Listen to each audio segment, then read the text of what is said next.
नमस्कार शेतकरी मित्रांनो, मी प्रवीण राजमाने आपलं सर्वांचं कृषी मित्र प्रवीण या युट्यूब चॅनलमध्ये सहर्ष स्वागत करतो.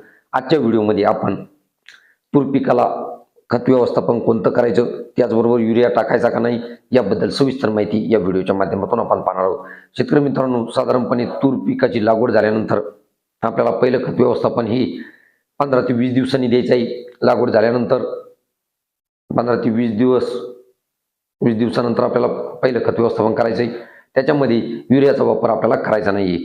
तर नत्रयुक्त खत आपल्याला का द्यायचं नाही, तर तूर हे द्विदल पीक असल्यामुळे हवेतील नायट्रोजनचं स्थिरीकरण करून हवेतील नायट्रोजन ते पिकाला अवेलेबल करून देत असतात आणि त्यामुळे वेगळा युरिया किंवा वेगळा नत्र देण्याची आवश्यकता नाही. आणि म्हणून आपल्याला साधारणपणे कमी नत्र असलेले जसे की 10-26-26, 15-15, 12-32-16 अशा पद्धतीचं खत व्यवस्थापन आपल्याला तुरीच्या पिकाला करायचं आहे. एकरी 1.5 ते 2 गुणी आपल्याला टाकायचं आहे.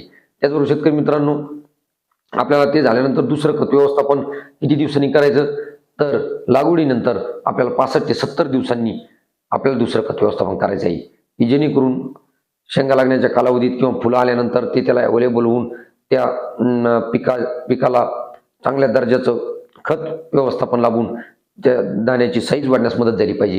आणि म्हणून अशा अवस्थेमध्ये आपल्याला पोटॅशयुक्त खताचा वापर करणं गरजेचं आहे.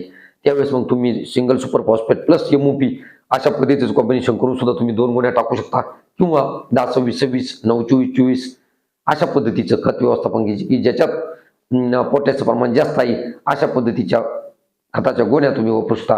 1.5 किंवा 2 गुणी तुम्ही प्रमाण वापरायचं आहे. अशा पद्धतीचे शेतकरी मित्रांनो, तुम्हाला तुरीच्या पिकाला खत व्यवस्थापन करायचं आहे. तुम्हाला व्हिडिओ कसा वाटला, आवडला असेल तर लाईक करा आणि आपल्या तूर उत्पादक शेतकऱ्यांना पाठवायला विसरू नका. धन्यवाद.